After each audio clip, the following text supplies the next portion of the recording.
Cet épisode de E = RG2 est une présentation de l'Institut de goniométrie du professeur Septimus. Tanné de googler gonio? Inscrivez-vous avant le 31 mars à l'Institut de goniométrie du professeur Septimus, la référence en goniométrie depuis plus de 40 ans. Visitez notre page Facebook et téléchargez notre goniomètre virtuel sur l'App Store.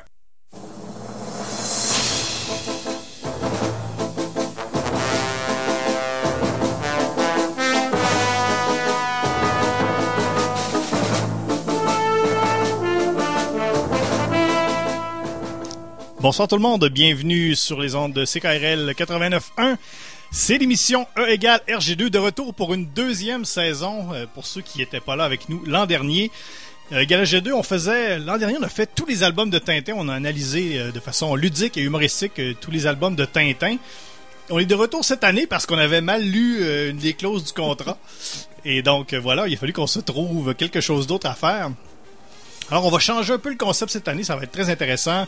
On a encore la même équipe, Tania Beaumont qui est avec nous. Allô? Guillaume Plante qui est avec nous. Salut tout le monde. Également partie de l'équipe, Olivier Morissette qui n'est pas ici en ce moment, il fait une conférence pour le compte de notre commanditaire, bien sûr, la chaire de recherche en études tintinoludiques de l'Université du Québec à Beauceville. On a également François Jean qui était notre testeur en résidence et qui n'est pas ici avec nous. Il faisait toutes les expériences qu'il y avait dans les albums de Tintin, il les a tout fait. Et on a dû le mettre dans un coma cet été, à cause de tous les traumatismes crâniens qu'il a subis. Donc il sera là avec nous une fois de temps en temps quand il sortira du coma. Oui, et quoique dans les BD qu'on a lus cette semaine, peut-être qu'il y a une solution là, pour les dépasser à travers son coma et ses traumatismes. En tout cas, on verra avec le téléphaloscope. Ouais. Il est dans le coma, mais il a quand même des belles couleurs, là. Il a l'air quand même, il est top shape. Il est bien entretenu. Cette année, qu'est-ce qu'on fait? C'était difficile. Tintin, ça reste universel. Tout le monde connaît Tintin. On n'a pas besoin d'expliquer aux gens c'est quoi Tintin. On a essayé de trouver quelque chose qui est aussi universel. Il n'y en a pas. Il y a des séries aussi connues, peut-être comme Astérix ou Lucky Luke, mais ça reste... Lucky Luke, c'est toujours du western. Astérix, c'est toujours un peu du voyage. C'est également que c'est comique. C'est déjà comique. Nous, on est un peu dans le ludique et dans la bonne humeur. Donc, c'était dur d'avoir le même concept avec d'autres choses que Tintin. Et on s'est creusé la tête quand même pour essayer de trouver. Là. On a eu des suggestions. Alors, au lieu de salir une série au complet, dramatiquement, on a décidé de salissouiller plusieurs séries pendant tout l'été. Exactement. Donc, ce qu'on va faire, c'est... Vous savez, il y a beaucoup de sites sur Internet où on peut mettre des notes. On peut coter soi-même les albums de bande dessinée, les romans également. Entre autres, il y a Goodreads, il y a Babelio et il y a BDgest. On a pris ces sites-là et on a dit, selon, dans le fond, ça fait quand même un bon échantillon type. Selon l'Internet, quel serait la meilleure et le pire album d'un paquet de séries? Et à chaque semaine, on va faire ça. On va prendre le meilleur album, le pire album d'une série. On va pas les comparer, on va les analyser, voir...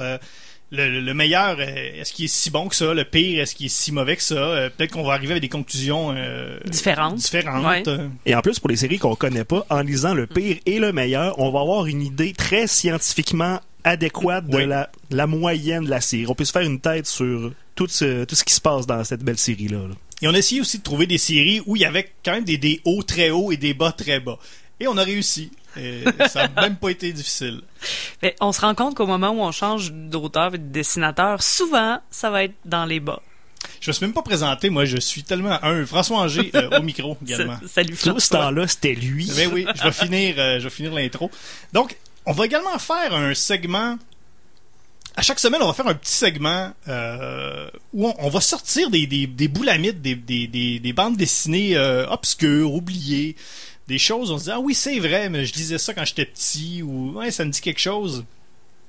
Bon, on va leur donner du temps d'antenne à ces bandes dessinées-là, parce que je pense qu'il faut le faire. Parce que si personne le fait, si personne d'autre le fait, nous, il faut le faire. Des choses qu'on a oubliées, qui gagnent à être remises au goût du jour, ou des choses qu'on a oubliées, puis quand on retrouve ça, on se dit, qu'est-ce que c'est ça? Ouais. Il y en a qui vont être fâchés avec les affaires qu'on va sortir. C'est mon but personnel. Je veux fâcher du monde cette année. Mais on va quand même bien s'amuser, je pense. Et justement, on va commencer justement, ce soir, ce segment-là, on l'appelle la face cachée de la BD. Le deuxième segment sur les bandes dessinées. On va appeler ça pour le meilleur et pour le pire. Et ce soir, on vous réserve comme une grosse distribution. On a, pour le meilleur et pour le pire, on a le meilleur album et le pire album de Blake et Mortimer. Donc, on reste dans l'affiliation de Tintin. On va en parler un peu plus tard. Et pour la face cachée de la BD, on a décidé de ressortir quelque chose de quand même assez intéressant. Le premier numéro de Safarir. Que j'avais. C'est quelle année, ça, le numéro 1 de Safarir? C'est 87. On va commencer à poser des questions. On a quelqu'un avec nous en plus. L'année passée, on n'avait pas d'entrevue parce qu'on était trop large pour appeler des gens. Là, cette année, on s'est dit, on va essayer d'avoir des gens qui pourraient venir nous parler. On a avec nous André Gagnon. Bonjour. Salut André, qui a déjà fait une émission de radio à CKRL sur la bande dessinée. Oui, je me demandais c'était qui le gars dans le studio avec nous autres. Merci de nous mettre en contexte. Celui qui vous regardait là, avec des gros yeux. Avec qui on a fait de l'impro BD depuis plusieurs années. Lui au dessin et nous pas au dessin. Et qui était au départ, au début de l'aventure de Safarir. Oui, j'ai né en 87. Moi, Donc, j'étais à cette époque-là, j'étais déjà dans la gang. Hein. Donc Guillaume, t'as ta réponse? Oui. Merci André, ça nous a fait plaisir de te recevoir. À la prochaine. Donc oui, c'est ça. On a relu, j'ai relu surtout, parce que c'est moi qui l'avais dans mes vieilles boîtes, le premier numéro de Safarir, et c'est quand même intéressant de relire ça, de voir comment... c'était quoi la BD à cette époque-là? D'ailleurs, ma copie est à Martin. C'est écrit Martin dedans. Donc Martin, si tu cherches ton Safarir, c'est moi qui l'ai, et je te le redonne pas. C'était quoi toi qui étais là au début, c'était quoi l'intention derrière Safarir? Est-ce que c'était une gang de gars qui ont voulu partir de quoi? Une gang de dessinateurs qui voulaient faire un véhicule pour publier leur bande dessinée. Dans le fond, c'était pas mal ça. Mais c'était l'idée derrière, surtout d'un mec qui avait étudié en administration, Sylvain Bolduc, qui avait travaillé sur son travail de fin de session là-dessus. Puis à la fin de ses études universitaires, il a contacté un groupe de dessinateurs. Puis il a dit, on va essayer de partir une revue. Puis je faisais partie de l'équipe qui s'est rencontrée les premières fois à Vanier, ici, dans le coin de Québec, là, dans un petit sous-sol de maison jeunesse, là, je pense. Là.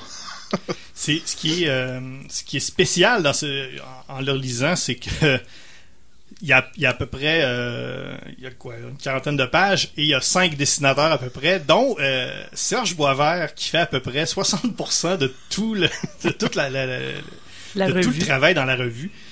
Est-ce que c'était des choses qui étaient déjà faites ou c'était La plupart c'était des dessins de tiroirs de Serge. Ouais. Puis Serge c'est une machine à dessiner, il dessine très rapidement, donc on lui disait j'ai une idée, fais ça. Ouais, il partait, puis il dessinait ça le soir, puis il revenait le lendemain avec 2 pages, là, puis c'était merveilleux. Il était très prolifique, mais il faisait surtout partie de l'équipe qui a parti le magazine avec Sylvain Bolduc. C'était un des 2 actionnaires, donc il était dans le secret des dieux depuis avant moi, donc il avait eu le temps de se préparer. Hey, j'ai ça, tiens, je vais faire ça. Puis il avait déjà ses idées à lui. Puis Parce que ça, on voit des fois, il y a des trucs qui sont très polis. C'est très travaillé. Alors que d'autres, on voit que on a besoin de quelque chose. Là. Des bouches-trous, là, il y en avait beaucoup. Là. Ouais. La plupart de mes trucs là-dedans, ça a été fait dans la dernière semaine de montage, d'ailleurs. C'était, il faut boucher des trous, puis qui c'est qui va faire de quoi? Ah, je vais le faire. Puis on se dispatchait le travail un peu. Non, vas-y, Guillaume. Oui, une chose que je me demande, c'est que c'est pas le premier collectif de BDistes qui décide de publier quelque chose. Il y a eu plusieurs fanzines au Québec, mais souvent c'est quelque chose de plus obscur. On doit le trouver dans quelques petits dépanneurs dans le coin ou des boutiques de bande dessinée. Safarir numéro 1, est-ce que ça a été bien diffusé tout de suite au début? C'était-tu plus à Québec ou vous avez réussi à vous diffuser un petit peu partout dans la province? Je crois que ça a été tiré à 10 000 exemplaires, je crois, le premier numéro, ce qui était quand même pas énorme. Mais pour un fanzine, il y avait de grosses ambitions. Puis il a été distribué dans les gros dépanneurs de la province, les grosses villes, Montréal, Québec, Trois-Rivières. Puis en région, mais il y en avait peut-être un dans le gros dépanneur du coin de Rimouski, mettons, là. Il y en avait peut-être un ou 2, là. Mais c'était assez limité, mais surtout dans les gros centres, là. Montréal, Québec. Québec, c'est sûr qu'on avait la visibilité, les dessinateurs. On allait au Salon du Livre, il y avait du monde parce que là, tous les dessinateurs étaient là. À Montréal, est-ce que ça passait bien? Parce qu'il y avait Crow qui avait comme une main de fer sur les magazines d'humour au Québec. Mettons qu'on était plus populaire à Québec qu'à Montréal. Puis on avait plus un humour visuel, puis Crow avait son humour plus textuel, donc on avait une différence. Je pense pas qu'on notre but, c'était pas nécessairement c'était faire différent. Il y a déjà un produit qui s'appelle Crow, qui fait un humour de ce genre-là. Nous, on va faire de l'humour illustré, ça le dit sur le couvert, le magazine de l'humour illustré. On trouvait que les dessins dans Crow étaient bons, mais il n'y en avait pas assez. Puis il n'y avait pas assez de diversité. Fait qu'on s'est dit, on va faire de quoi qui nous ressemble puis qu'on aime. Mais moi, justement, j'ai connu Safari justement à cause je pense que c'est le premier festival de la bande dessinée qui était à l'époque à Fleur de Lys. Et à chaque année, vous étiez là. C'est peut-être ce qui a fait que pour notre génération, on connaît peut-être plus Safari. Parce que vous étiez toujours là. Dès qu'il y avait un événement, Safari était souvent là. Il y avait beaucoup de dessinateurs. Les dessinateurs, ils jasaient souvent avec avec tout le monde. C'est peut-être ce qui a fait que la réputation de Safari c'est devenu rapidement une espèce d'incontournable peut-être pour notre génération. Ah oui, on misait beaucoup sur on était dans la ville, donc dès qu'il y avait un événement, il fallait que les dessinateurs soient là. Puis au début, le magazine était vraiment plus un collectif. C'est devenu tranquillement une revue avec des boss puis des employés. Mm-hmm. Mais au début, c'était un regroupement de dessinateurs, une espèce de coopérative de dessinateurs, puis chacun avait ses parts là-dedans. Puis c'est devenu tranquillement une revue incorporé avec des actionnaires, puis ça a changé un peu la formule, après 1 an ou 2. Au début, on prenait ce qu'on pouvait, puis à la fin, on prenait ce qu'on voulait vraiment. T'sais. C'était quoi la ligne directrice? Est-ce qu'on se disait, on va aller dans un genre de gag? Est-ce qu'on peut pas dépasser certaines limites? On s'est dit, faut que ça soit drôle. C'est une bonne base, quand même. C'est comme... On s'est dit, c'est de l'humour illustré, donc faut que ça soit illustré. Hein? Si c'est trop dans le texte, faut que ça soit plus... Même idéalement, sans mots, si on peut comprendre, c'est de best. T'sais. D'ailleurs, à chaque fois qu'il y avait des textes dans des revues comme ça, moi, je les lisais jamais. Et en le relisant, j'ai fait la même chose. J'ai dit, non, je le lis pas. Ah non, il n'y a pas question. Ah non, Tom Creton, c'était ça, grosse coche, là. Arrête. Là. C'était drôle? Non, Tom Creton, j'avoue que c'était drôle. Là, on commencera pas à geeker out sur Safari, mais c'est vrai que Tom Creton, c'était drôle, ça. Mais c'était un peu dur d'approche, pareil. Tom Creton, je peux comprendre. Mais c'était justement de faire différent. On voulait faire des genres d'humour différents, puis c'est pas le choix de présenter ça différemment. Fait qu'on s'est dit, on va mettre le paquet sur le texte, mais un texte absurde totalement. C'était quoi, Tom Creton? C'est ça, c'était complètement bizarre. Il y avait une citation, moi j'avais entendu. Yvon Landry, des Bleus Poudres, et le ciel éclatant en 1000 mouettes. Ouais, c'est ce genre de poésie capotée un peu. Oui, c'était assez C'était très beau. Absurde. Ouais. J'étais abonné à Safari, là, mais je suis pas... Il t'en manque des bouts. C'est ça. Tu parlais tantôt, justement, tu l'as décrit un peu comme un fanzine, mais oui, il y a un petit côté fanzine, parce que des fois, c'est un peu, je vais pas dire garoché, mais il y avait quand même déjà la couverture en couleur glacée, il y avait déjà des trucs qui étaient déjà beaucoup plus travaillés, il y avait quand même des noms, comme il y avait Mario Malouin, des gars comme ça. Donc, il y avait déjà des bases de... On veut pas que ce soit juste un fanzine. À l'époque, tous ces dessinateurs-là étaient pas ou peu connus, tu sais. Il y avait peut-être André-Philippe Côté, il y en a qui travaillaient dans la publicité, celui qui a fait la couverture, François Fauché, mais, personne n'était connu. Serge Boisvert de Nevers faisait des caricatures à Place Fleur de Lys, donc il était pas connu du tout. C'est Safari qui les a mis sur la map, si on veut. C'est plutôt... c'était vraiment un fanzine parce que c'était un regroupement de monde qui avait du vouloir. T'sais. Donc, on n'était pas payé les premiers numéros, ou à peine. Là, je pense qu'on a reçu 20$ pour les 2 pages que j'ai fait là-dedans. Là. Puis, jamais rien d'autre. 20$ à l'époque, ça devait être 200-300$ aujourd'hui, je sais pas. Quasiment. Et c'est à partir d'un fanzine, et c'est quand même devenu assez gros, on va se le dire. Et quand est-ce que vous êtes rendu compte que c'était big, ce que vous aviez entre les mains? Hein? Quand on s'est aperçu, on voyait dans les salons que les fils se rallongeaient tranquillement, là, tu sais. Puis c'est surtout l'arrivée, je dirais, de Michel Morin, qui était dans la jungle, puis qui a amené une espèce de stabilité, uniformité dans ce qui était, à un moment donné, plus drôle, puis il a coupé dans le gras un peu, il a enlevé. À la fin, ça a causé un autre problème. Au début, vous ramassiez un peu tout ce qu'il y avait disponible. Ce qu'on pouvait. On prenait vraiment, là, tu nous amènes de quoi, on va prendre le moins pire, dans le fond. Puis des fois, on se gardait des trucs pour boucher les trous, une page. Des trucs un peu plus gros, on essayait de le placer. Les parodies de films, c'était toujours... Dans l'idée de base, depuis le premier numéro, on voulait en faire. Donc, on s'est dit, on va faire un peu à la Mad, là, tu sais. On avait comme des schémas on prenait le meilleur de toutes les revues qu'on connaissait, puis on avait essayé de faire le magazine idéal, dans le fond, selon notre point de vue de l'équipe de rédaction, là. Donc, on se donnait un petit paramètre comme ça, puis les paradis de films, ça variait beaucoup. Ça pouvait être 4, 6, 8 pages, dépendamment si Serge était en forme ou pas. C'est devenu beaucoup ça, par exemple, par la suite, Safari de la parodie. C'est devenu presque exclusivement ça. Ben, c'était notre marque de commerce, tu sais, la caricature, la parodie, rire des films qui venaient de sortir, des séries télé. Michel Morin a amené beaucoup ce côté-là, la parodie à tous les niveaux. Là. C'est lui qui faisait les scénarios des parodies de films, qui faisait toutes les parodies de télé. Là. C'est tout lui qui amenait ça. Il y avait toujours un dossier, plus tard, pas dans le premier numéro, là, mais il y a eu on avait un spécial sur la couverture, puis qui se répétait à l'intérieur. Ben lui, il s'occupait de ce dossier-là. Là. C'était sa bébite, là, sa chose. Donc, grugeait autour.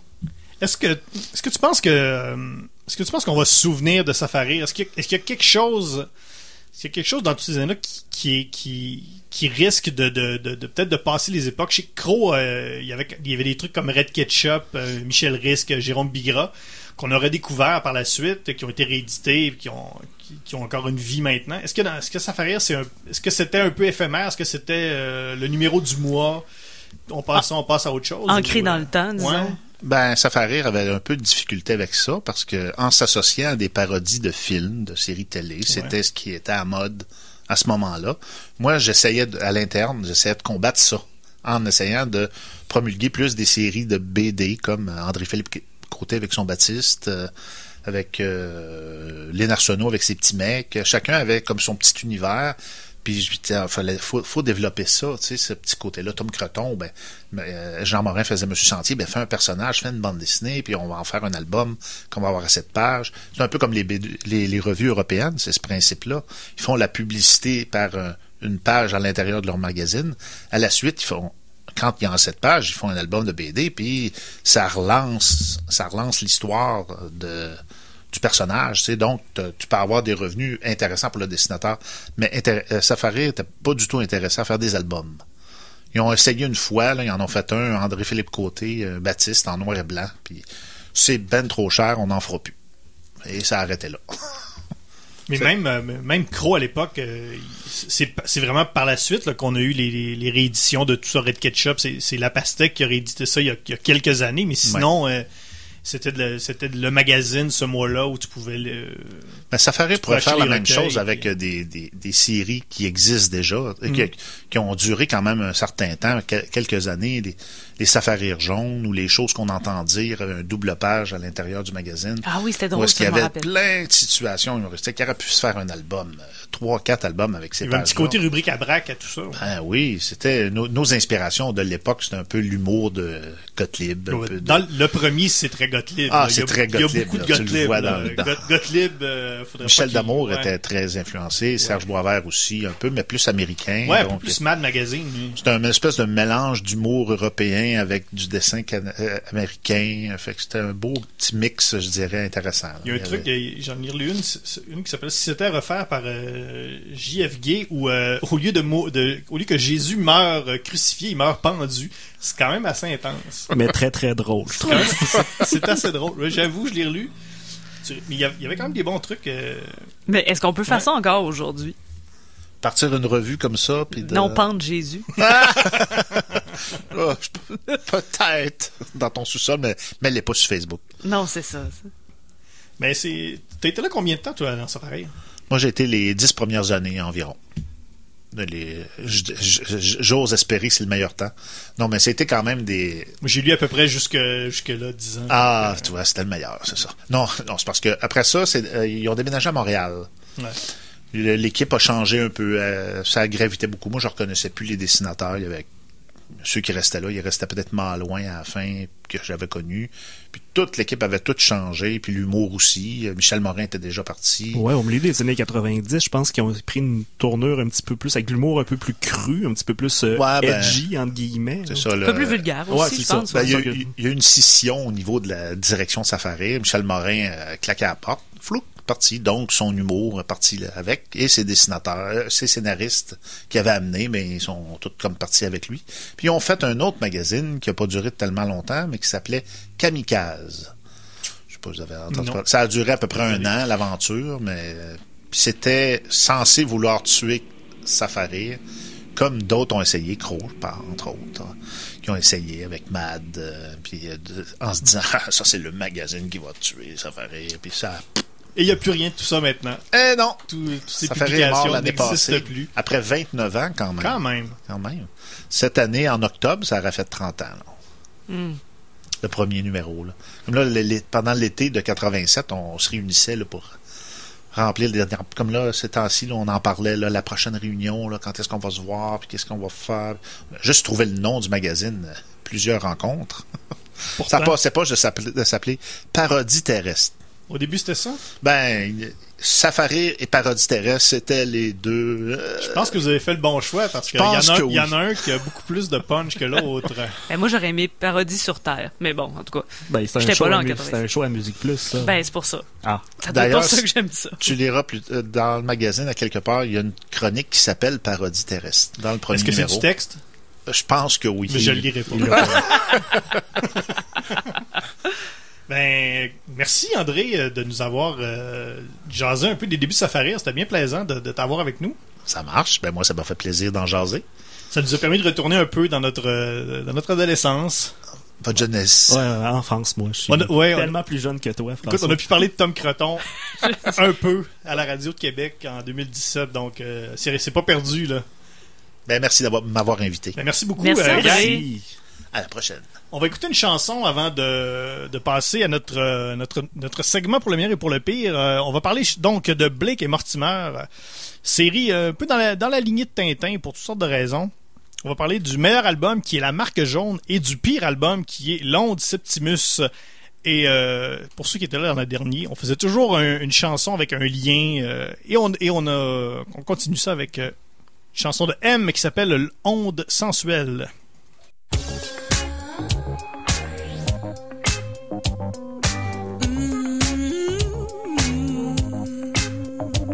J'entends encore l'onde sensuelle de ta bouche sur la mienne. C'était si fort, c'était si beau. La philosophie de ton souffle entre mes mots. Les plumes volent encerclées par tes ondes. Mes habits collent, faut que je m'inonde. Mais je ne sais plus où donner du crâne. Ça ne répond plus, j'attends la panne. Comment t'atteindre? Mais comment t'atteindre? En sensuel, toi qui me donnes des ailes. Pourrais-je te rendre un jour éternel pour nous lier jusqu'au ciel?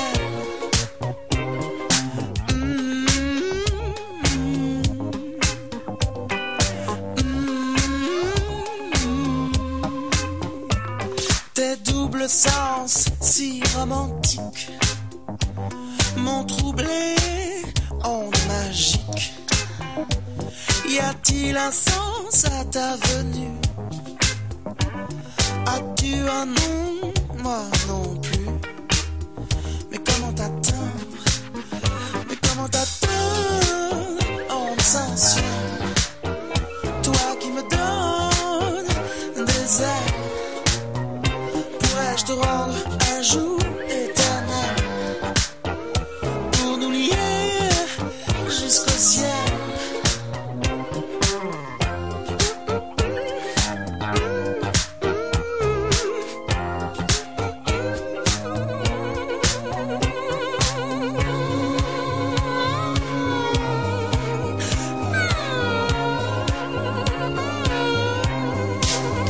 Mais comment t'atteindre?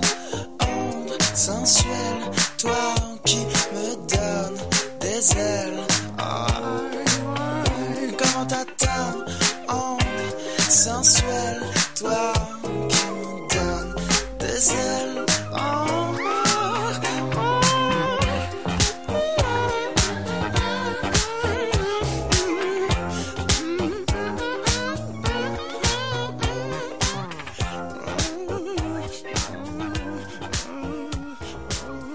M avec Onde sensuelle sur les ondes de CKRL. C'est l'émission E égale RG2. E égale RG2 2. Donc, c'est la saison 2. Donc, voilà. E égale RG2 2. On va le dire comme ça, c'est plus simple. Je pense que c'est plus simple comme ça. Ouais, ou t'as juste l'air de bégayer. Ouais, peut-être. C'est pour camoufler mon terrible secret. Donc, écoute, plein de choses à vous dire. On est sur Facebook, on est moderne. On s'est acheté un iPhone 4, donc on peut vous répondre en temps réel. Instantanément. On est sur Facebook, facebook.com/RGCKRL.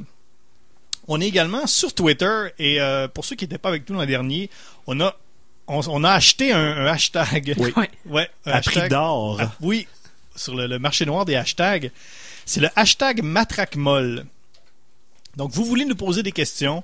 Même sur Facebook, ça fonctionne avec le hashtag MatraqueMolle. C'est sûr qu'on va le voir sur notre iPhone 4. Ah oui, parce qu'on a des notifications push. Oui, exactement. Ouais. On vient juste de l'activer là, sur le 3G. Dans les réglages. C'est un peu notre bat signal à nous autres. Là. Dès que quelqu'un crie au loin MatraqueMolle, eh bien, on se réveille. On accourt. Et comme les intrépides, on est toujours présent.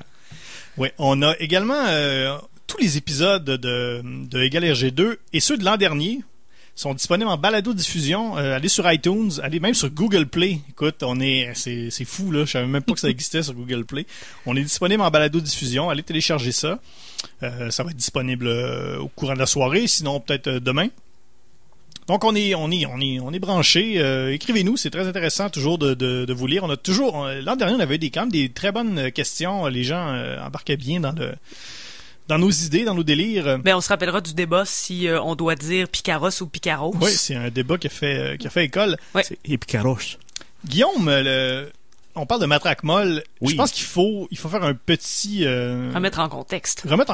Pourquoi on a pris ça comme hashtag MatraqueMolle. Ben, c'est parce que dans ma tête, j'étais sûr que Tintin pouvait juste se faire assommer par une matraque molle. Et je disais ça dur comme fer. Je parlais beaucoup de Tintin avant même, des années avant qu'on fasse l'émission. Ah oui, Tintin, lui, il est invincible. Il y a juste une matraque molle qui peut l'assommer. Et après ça, on a commencé à faire un Égal RG2. J'étais comme, oh yes, j'ai hâte de voir Tintin se faire assommer par une matraque molle. Ce qui n'est jamais arrivé. On a écouté dans les films, peut-être, puis encore. Il y avait des matraques dures qui avaient l'air de vibrer un petit peu trop, comme c'est un gourdin slack un peu, mais il n'y a jamais eu de matraque molle. Mais le hashtag est resté parce que c'est vraiment très drôle et on veut encourager mes idées stupides. Exactement. C'est pour ça qu'on fait ça.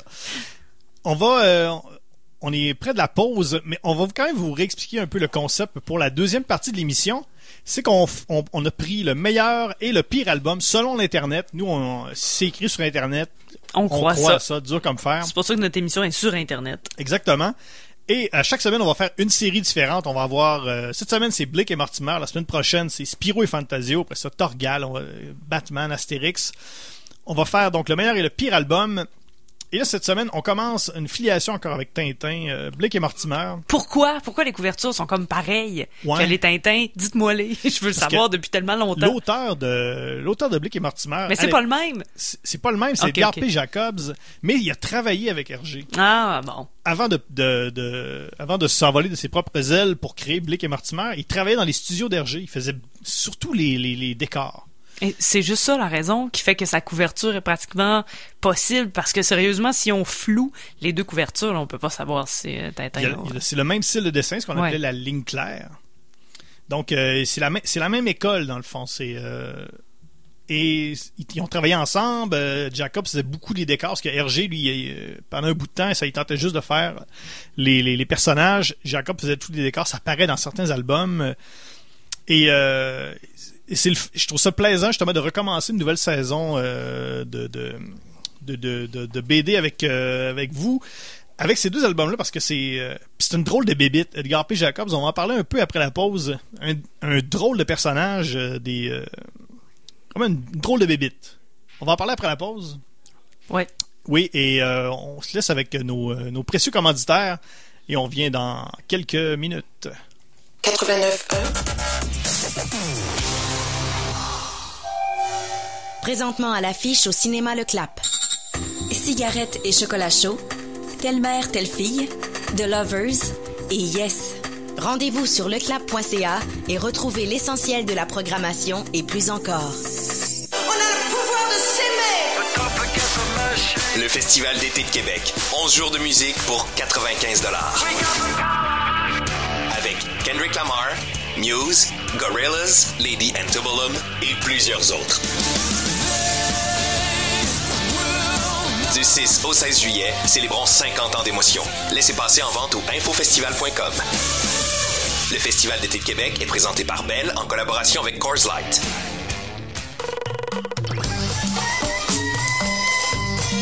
Imaginez une chicha reliée au pot d'échappement d'une voiture. Ou encore une grande roue fabriquée de carcasses d'autobus.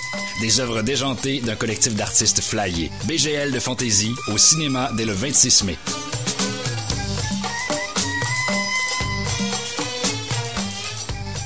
Avertissement. Cette émission est déconseillée aux personnes âgées de plus de 77 ans.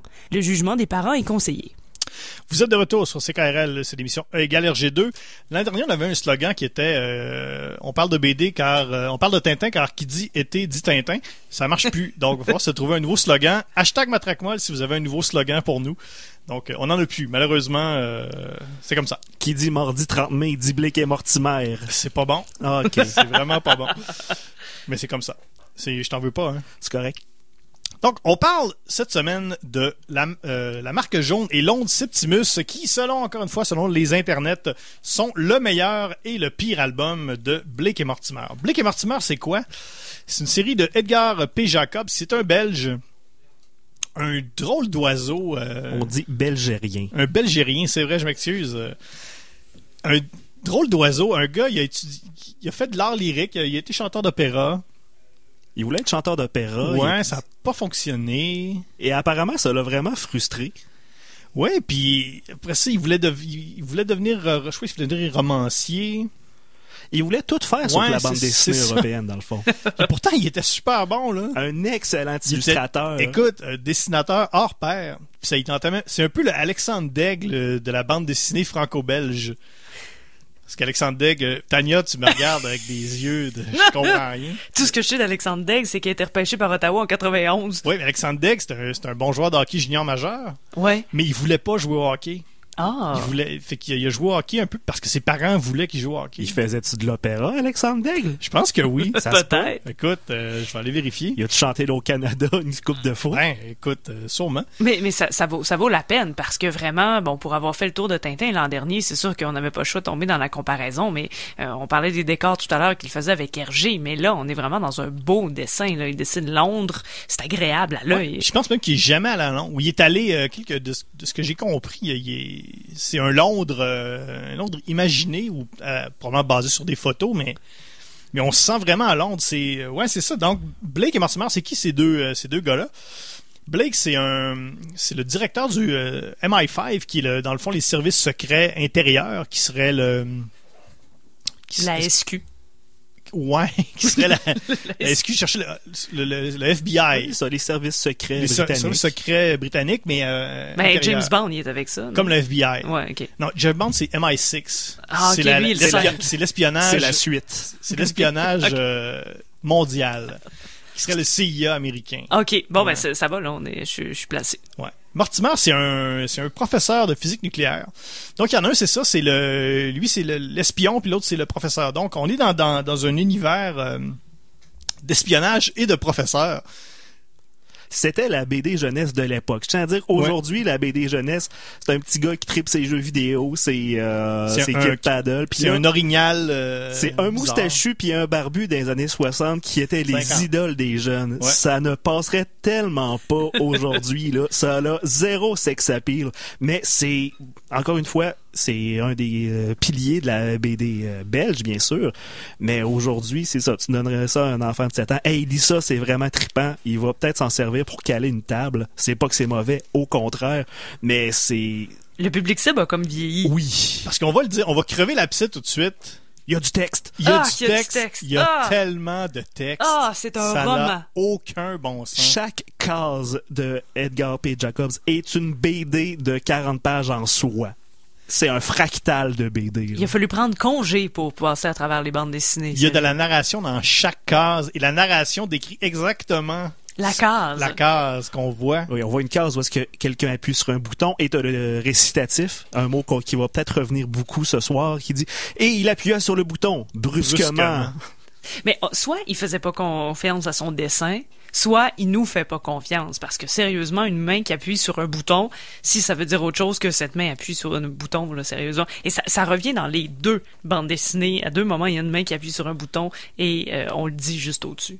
On va expliquer un peu ce que c'est. On va commencer par la marque jaune, qui est, selon l'Internet, le meilleur album de Blake et Mortimer. La marque jaune, dans le fond, c'est... on est à Londres... Et ça commence quand même avec une scène d'action assez intéressante. On vole la couronne britannique. Quand même, déjà, les Britanniques, tu sais, la couronne, eux autres... Ils niaisent pas avec ça. Ils niaisent pas avec ça. Et c'est un crime perpétré par la marque jaune, qui est un criminel qu'on ne connaît pas, on ne le voit pas. Il y a juste sa signature qui est un M jaune. C'est comme un M commercial. Comme le A commercial, exact, mais là, c'est un M commercial. C'est exactement ça. Comme le gars qui faisait l'onde sensuelle tout à l'heure aussi. Ah ouais, beau lien. Tout est dans tout. Tout est dans tout. Et là, ça commence avec ça. Et là, plus ça va, on rencontre quelques personnages. Et tous ces personnages-là vont être enlevés au fil de l'album. Et à la fin, le seul qui reste, c'est un personnage qui s'appelle Jonathan Septimus, qui est un professeur. Et là... on le sait tout de suite que ça va être lui le méchant. On ne divulgage rien parce que son nom, c'est Septimus. Dans le grand livre des noms de méchants. T'es soit un méchant, soit un transformeur. Exactement. Ouais. Donc, on le sait que c'est lui le méchant. Il y a un look de méchant. Il peut être un romain aussi. Et c'est vraiment une espèce d'intrigue. Au début, on sait pas trop. Parce que moi, personnellement, j'avais pas beaucoup lu Blake et Mortimer. Mon père a 2 albums que j'avais lus il y a plusieurs années. Je me souvenais un peu de qu'est-ce que c'est, c'est un peu science-fiction, c'est un peu des intrigues. Mais je m'attendais pas à ça. C'est vraiment une intrigue qui amène vers quelque chose de complètement pété vers la fin. Ils prennent vraiment 25 pages pour installer l'intrigue. Exactement. J'exagère pas, là. Et chaque case est très importante. Il n'y a rien qui est laissé pour compte. C'est ficelé.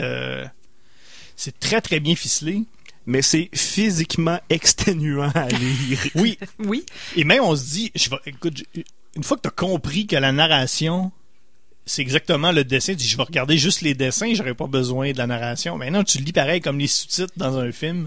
T'as pas le choix, ils sont là. Et c'est essoufflant parce que il y a de l'action. Il y en a beaucoup. Il y a des poursuites, entre autres, autant à pied qu'en voiture. Mais il y a la description. C'est comme regarder un film avec les trucs pour les malvoyants, mais de voir en même temps et de l'écouter.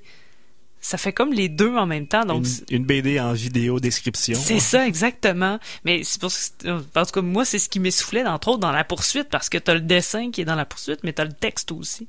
Puis il y a des super bonnes scènes d'action. Il y a des références au cinéma allemand, des références à Fritz Lang. D'ailleurs, juste la couverture qui est magnifique. Et on apprend, et dans cet album-là, ce qui est le fun, c'est qu'on apprend vers la fin que Septimus, qu'on savait tous, qui était le méchant, de par son nom. Surtout que moi, j'avais lu l'onde Septimus en premier. Oui. Erreur. On apprend que c'est une espèce de scientifique fou, mais fou à un niveau quand même assez mondial. Ouais, puis il sert d'une onde spéciale, l'onde alpha, oméga. L'onde méga. L'onde méga, oui, excusez-moi. Qui est générée par le cerveau humain et qu'en se canalisant cette onde-là, il peut pousser le potentiel humain à son paroxysme, chose qu'il fait en manipulant l'ennemi juré de Blake et Mortimer, le colonel Ulrich. Qui fait également en nous le décrivant pendant 2 pages. Brusquement, qui sont remplis de textes. Mais c'est une espèce de plan. Moi, j'avoue, des trucs de scientifique fou, j'adore ça.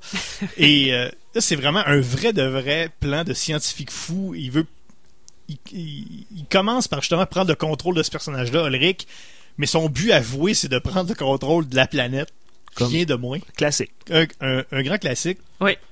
Mais là, le hubris du méchant fait en sorte que sa créature se revire contre lui et le fait exploser de façon ambiguë. Ouais, il y a quelque chose d'un peu Frankenstein là-dedans. Il y a quelque chose de toutes ces histoires-là, il y a un peu de... Il y a la vengeance aussi, hein, parce Ouais. que c'est une invention il avait fait paraître son livre sous un pseudonyme, mais tous ses collègues l'ont descendu, l'ont ridiculisé aussi, la presse l'a ridiculisé. Ah oui, dans Donc, il y a une l'article avec le soif de pire vengeance. journalisme au monde. Oui. Ouais, parce qu'il y a... c'est ça trahit peut-être un manque de confiance. Des fois, c'est ça, hein, tu manques un peu de confiance, puis là, quelqu'un te dit que ton livre est pas bon. Là, tu veux te venger sur la planète. Ben, quand les scientifiques écrivent des articles scientifiques, justement, là, c'est révisé par les pairs, hein, donc toute la crédibilité passe par là. Donc, si les pairs n'approuvent pas ce qui est fait, ça veut dire que c'est pas bon, tout simplement. Donc, je pense que il est un peu fou, comme on l'a mentionné, mais pas si fou. Moi, ce que j'ai beaucoup aimé de ces deux albums-là, c'est que je me sentais un peu en terrain connu. Écoutez, on a beaucoup des trucs qu'on avait l'an dernier qui reviennent. Il y a un personnage qui s'appelle Steve. Déjà, Ça prend toujours un Steve. ça prend toujours un Steve. Et c'est d'ailleurs le secrétaire de rédaction dans le journal, et il a un fusil. Je sais pas pourquoi, mais ils partent à une recherche de quelque chose, mais il y a un fusil. Steve. Et dans le deuxième album, dans L'Onde Septimus, qui est la suite, ça donne comme ça. Ce sera pas toujours le cas dans les albums qu'on va faire. Mais là, ça donne que c'est une suite qui est sortie en 2013, qui est vraiment la suite de la marque jaune. Dans cet album-là, il y a un goniomètre. Et là, mesdames, messieurs, les goniomètres l'an passé dans Tintin, il y en avait beaucoup. Et Guillaume, j'aimerais que tu nous rappelles, qu'est-ce que ça fait un goniomètre? Ça mesure des gonios. Ça mesure les gonios. Voilà. Mais un goniomètre. Dans Tintin, il y avait un goniomètre. Et là, je vais lire, j'ai la case devant moi, c'est que ça parle à Mortimer dit à Ulrich qui veut se réaventurer, confronter l'onde Septimus. Et il dit, vous aimanterez tous les goniomètres sur une fréquence inconnue qui risque de vous détruire. Tous les goniomètres. Un goniomètre, c'est pas suffisant pour mesurer tous les gonios à laquelle Ulrich et Mortimer sont confrontés. Un gonio, là, ça se mesure pas de même, là. Non. Faites pas ça à la maison, là. Non. Faut être des professionnels. Je pense quand même qu'il y a moins de gonios que de sabords, et là, j'en dirai pas plus. Ah, parce que tu nous prépares quelque chose. Non. Non? Je peux pas, physiquement pas en dire plus. Mais on disait de faire attention, là, à moins d'être goniométriste, là, il y a possibilité d'utiliser à la maison le goniomètre. Vraiment, la marque jaune, moi, ça a été vraiment c'était une belle découverte. Je pense que je vais lire quand même les autres Ulrich et Mortimer qui me tombent sous la main. C'est vraiment un univers. C'est très intéressant. Ça fait changement un peu de ce qu'on voit habituellement, parce que ça nous amène dans toutes sortes de zones. Justement, au début, on pense que ça va être une histoire peut-être un peu de détective assez classique. On vole des bijoux, la couronne britannique. Ça finit complètement pété. C'est un peu Tintin sur l'acide. Ouais, il faut vraiment prendre son temps pour le lire ça. Moi, je l'ai lu très rapidement pour pouvoir faire... je l'ai lu vendredi dernier de façon précipitée pour bien assimiler le texte. Et ça marche pas. Faut vraiment prendre son temps. C'est le genre de livre que tu lis avec un bon scotch et un cigare sur le bord du feu, là, tranquillement. Oui, je vais lire mon épée Jacob, ça va être très bon.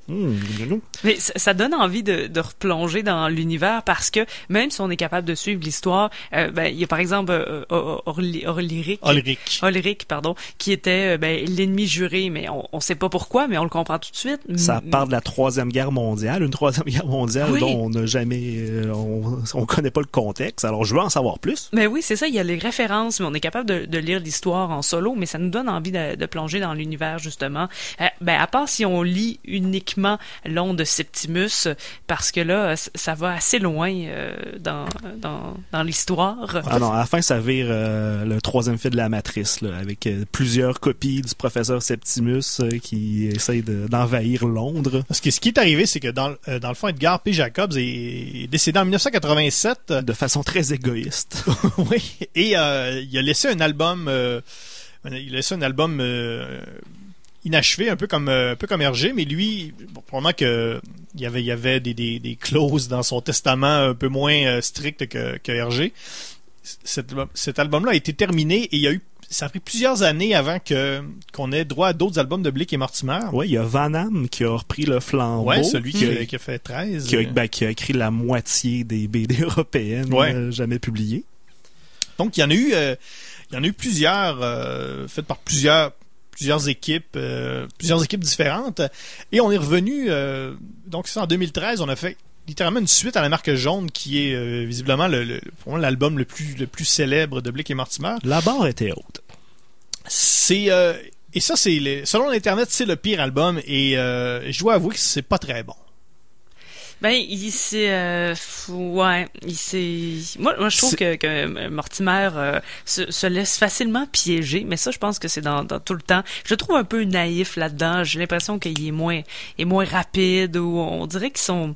Non, je pense qu'il s'est fait charmer par les jolies épaules de la méchante. Oui, ben... Ça a l'air que c'est un homme à femme, là. Ah, ouais. Parce que... je le trouve d'ailleurs très beau bonhomme, hein. Ça faisait longtemps, parce que dans Tintin, l'année passée, il y en avait eu un sur toutes les cases. Mais je trouvais que Mortimer, quand même, là, il est plus beau dans l'onde Septimus, là, vieillir, ça y fait bien. C'est vrai que depuis qu'on te connaît, des roux avec des barbes, pas de moustache, c'est pas mal ton genre. Ça a toujours été mon genre. Ouais.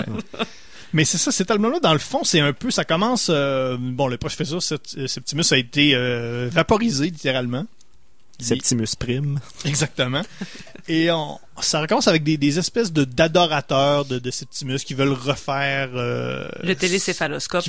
Son espèce de télécéphaloscope, qui est un instrument tellement compliqué à dire que même les auteurs... Ils l'ont mal écrit à quelques endroits. Il y a une coquille à une place. On a mal écrit télécéphaloscope. C'est un album, c'est très méta. Il y a beaucoup de références. Il y a même des références au fait qu'il y a un album de la marque jaune, qu'il y a une pièce de théâtre sur la marque jaune. Ben, on le voit à un certain moment, là, il y a dans une vitrine d'une librairie, il y a un livre de Jacobs qui traîne là, sur le bord de la vitrine. Alors que dans la chronologie, seulement quelques mois après les événements de la marque jaune, ils n'ont pas perdu de temps, là. Je pense que ça se voulait un peu un hommage, mais c'est peut-être trop méta.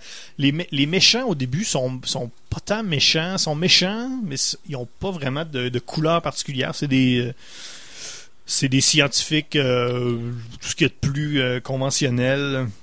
Ouais. On revient, on sépare encore les deux héros. Blake et Mortimer font leur enquête, chacun de leur côté. On se ramasse avec un vaisseau spatial. C'est toujours un mauvais signe quand il y a un vaisseau spatial qui débarque un peu... Non, moi, c'est le moment où on va trop loin. Quand c'est relié à l'espace, d'ailleurs, Tintin l'an dernier, vol 714, on va dans l'espace, il y a des extraterrestres, ça va trop loin. Il y a aussi Indiana Jones, hein, le 4e, ça va trop loin dans ce temps-là. J'aime pas quand on est rendu dans l'espace parce qu'on a cherché trop, et là, il y a l'espèce de vaisseau spatial, là. Ça va trop loin. Parce que ce qui est... il y a beaucoup de redites, je pense. Il y a beaucoup de... Le style est assez conventionnel. C'est des personnages un peu... Il y a des bons trucs. Il y a des bonnes idées. Par exemple, quand Blake entre dans le vaisseau spatial, ça devient une espèce de grande bibliothèque, un peu comme le British Museum, je pense qu'on parle, oui. Dans lequel il y a un seul livre, le livre en question dont on parlait, le livre du docteur, du professeur Septimus. Il y a des bonnes scènes. Justement, dans ce vaisseau-là, le pilote, c'est une espèce de scaphandrier, pas en apesanteur, mais qui est dans l'eau. De scaphandrier avec juste un gros œil rouge, un peu comme Hal dans 2 minutes au-dessus de l'espace. Alors, nos auditeurs à la maison, si vous écoutez cette description et vous avez aucune idée de ce qui se passe, c'est un peu comme je me sentais en le lisant. Ouais. On sait pas trop ce que ça en va. Il y a des militaires qui ont également l'esprit contrôlé. Il y a Ulrich qui revient, qui était ceux qui se drogue à la morphine un peu pour oublier. Il redevient le cobaye. On dirait qu'on a essayé, non pas de faire une suite, mais de remélanger les éléments de la marque jaune pour en faire une autre histoire qui serait un peu une suite, et c'est ce qui est un peu bizarre. Et Guillaume, tu faisais référence à la matrice là, lorsque la multiplication des Septimus, mais à ce moment-là, est-ce que la matrice était sortie quand cette bande dessinée? Oui. Donc ça peut être une influence vraiment directe. Là. Tout à fait. Il y a même une petite référence au film Foreign Correspondent de Alfred Hitchcock où justement c'est plein de monsieur avec juste des parapluies comme ça. Donc il y a ces références-là. Ça m'amène une question. Est-ce qu'on un peu comme Tintin l'an dernier, est-ce qu'on devrait pas laisser des bandes dessinées comme ça qui sont vraiment d'une époque, qui ont pas justement qui n'ont pas évolué avec avec leurs créateurs ou qui n'ont pas évolué avec d'autres créateurs, des BD qui sont restés parce que justement cette aventure-là de Blake et Mortimer, ça se passe ça a été écrit en 2013, mais ça se passe en 1954 ou 2056. Est-ce qu'on devrait pas laisser ça un peu est-ce qu'on laisser ça où c'était? Laisser ça où c'était, ouais. Ben, tant qu'à donner le flambeau à d'autres créateurs, comme Yves Van Damme, là, il y a eu Dufaux avec 2 illustrateurs avec lui. Il aurait pu, plutôt d'essayer de calquer ce que Jacob faisait, plus respecter le produit d'origine, mais y aller plus avec leur saveur à eux. C'est peut-être ça qu'ils ont essayé de faire, mais c'est très... J'étais très confus par le deuxième album. Je pense qu'il y a un bon potentiel avec les 2 personnages. On a un scientifique et un agent secret. Est-ce qu'il y a moyen de faire de quoi avec ça? Oui, définitivement. C'est sûr. Sherlock Holmes, c'est le meilleur exemple. On a fait la série Sherlock de la BBC. Sherlock Holmes, c'est un peu le même principe que Blake et Mortimer. Il y a le même principe avec Holmes et Watson. C'est pas tout à un détective pareil, et un docteur. Ouais, exactement. Je trouve que là, les 2 sont pas mal au même pied d'égalité. T'sais, on n'a pas le chef et le Watson. Mais ça reste un peu le même principe, mais il y a moyen de faire évoluer ces personnages-là. Parce que la bande dessinée américaine le fait beaucoup. Je veux dire, Batman, on le fait plus à la manière de Bob Kane, là, bien heureusement. Mais c'est vraiment une autre tradition, parce qu'aux États-Unis, il y a combien de personnes qui ont dessiné Batman ou Superman? Il y en a peut-être au moins 3. Minimum entre 3 et 3000, disons. Alors que, en Franco-Belgie, du côté de l'Europe, je pense qu'on a vraiment plus une tradition de personnages, mais quand on le reprend, je pense qu'on aura la chance d'en discuter, entre autres avec Astérix, avec Luc et Luc, là. Quand les gens meurent, qu'est-ce qu'on fait avec la série? Est-ce qu'on l'arrête ou on la continue? Mais il y en a qui ont réussi à reprendre le personnage à leur sauce. Mais d'essayer de copier ce qui se faisait, je veux dire, on sera jamais Jacobs. Ils ont fait une refonte de Archie en BD. Ils ont même sorti une série sur Netflix. Alors pourquoi pas une série Blake et Mortimer vraiment sexe sur Netflix avec Mortimer qui est vraiment avec un six-pack, là, puis tout le temps en bédaine, là. Ben moi je suis d'accord. Ben pourquoi pas? Oui. Parce qu'on dirait qu'à chaque fois que justement, peut-être Astérix, ils ont peut-être mieux réussi, mais à chaque fois qu'on reprend une série, veut pas, telle quelle, on n'a pas le choix de comparer à la série originale. Alors que si tu fais, par exemple, Batman, après 30 numéros, on change complètement de dessinateur, on change d'auteur, on fait quelque chose de complètement différent. Quelqu'un peut arriver comme Frank Miller, arriver et dire moi je veux faire une série de Batman qui se passe quand Batman a 50 ans. Ben il peut le faire, puis il a son style à lui. Alors que justement, Lucky Luke, c'est ce qui je pense qui est arrivé, c'est que quand Maurice a décidé d'arrêter d'écrire, il dessinait encore, mais quand il est décédé, ça a été repris par d'autres. On a peut-être moins on peut juste se comparer aux meilleurs albums de Maurice et Goscinny, alors que l'album qui a été fait, L'homme qui tua Lucky Luke, ils ont commencé ça là, à refaire des Lucky Luke, mais dans d'autres styles, par des dessinateurs qui amènent leur style. Une réinterprétation. Exactement. Plutôt qu'un calque. Je pense que c'est beaucoup plus intéressant de lire ça que de lire exactement à la manière d'eux.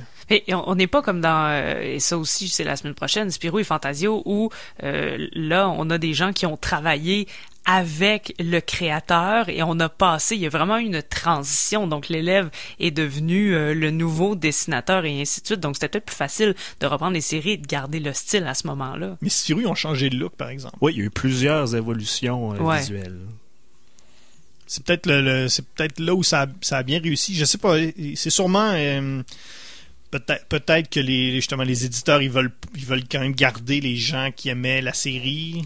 Ben, il y a toujours l'appât du gain, hein, le côté commercial. Bon, la marque jaune, on l'a dit, c'est probablement une des plus populaires. Mais l'Onde Septimus, c'est la suite, certainement les curieux. Même si on a lu 1 ou 2 Blake and Mortimer, si on a lu la marque jaune, on va avoir envie d'y aller. Donc, c'est sûr qu'il y a une question d'argent aussi en arrière de ça. Malheureusement, ça tue les bonnes BD. Mais sur une échelle de 1 à 10, à quel degré vous metteriez votre désir de voir plus d'albums de la série? Moi, je pense que je vais en lire. Je vais lire les albums de Jacobs. Je sais pas si je vais tout lire, mais C'est le travail d'une vie, ça. Ben, les divertissements. C'est une bonne Exactement. question parce que le temps manque, là, mais Ça sera pas cet été, là, parce qu'on a plein d'albums à faire. l'envie de, je dirais facilement un 8 sur 10. 8 gognos sur 10. 8 gognos, ouais. Un bon Ouais, 7.5. un bon Gogno, puis je pense que l'Internet s'est pas trompé dans le cas des albums qu'on a là. Je pense que La Marque Jaune, c'est un très bon album, et Londres Septimus, c'est pas un très bon album. Donc, on est d'accord avec Internet. On est d'accord avec Internet. Oui, Internet a toujours raison. Oui, 2 pouces en l'air pour l'Internet. 2 pouces en l'air pour l'Internet. J'ai hâte de voir la semaine prochaine. Toi, Tania, tu nous quittes pour Pour plein d'affaires. pour plein de choses. Donc, tu vas manquer Spirou, tu vas manquer Torgal, tu vas manquer Batman. Eh oui, puis Torgal, j'en ai lu une fois, Spirou quand même un peu plus, Batman jamais par exemple. J'ai vu des films mais j'avais pas lu, donc je vais peut-être faire mes devoirs aussi de mon côté puis vous tweeter avec le hashtag Matraquemolle là, pendant l'émission. On va voir également la semaine prochaine. J'ai vraiment trouvé quelque chose de. C'est une BD que j'avais reçue en cadeau quand j'étais tout petit. C'est Les Casseurs, qui est une espèce de BD, justement une BD française, un peu. Un peu inconnu, c'était pas nécessairement un grand classique. Ça s'appelle Match Poursuite et ça se passe pendant une série éliminatoire entre les Canadiens et les Nordiques. Wow! Donc c'est une BD sur le hockey canadien-nordique vu par des Français. Super! C'est quelque chose. Avec Jacques Plante. Non, on n'est pas quand même on n'est pas dans Jacques pas Plante, si on est vieux quand même que dans ça. les années 80. Mais c'est assez particulier. Moi, j'ai lu cette BD-là quand j'étais plus jeune. Je l'ai relu souvent. Je l'ai relu encore récemment. C'est très drôle. Des personnages qui disent des sacres un peu random. C'est spécial. Je suis presque déçu de manquer ça la semaine Tu prochaine. l'écouteras en balado-diffusion. Certainement. Parce qu'on est sur un balado-diffusion. Allez sur iTunes, allez sur Google Play. Cherchez E égale RG2.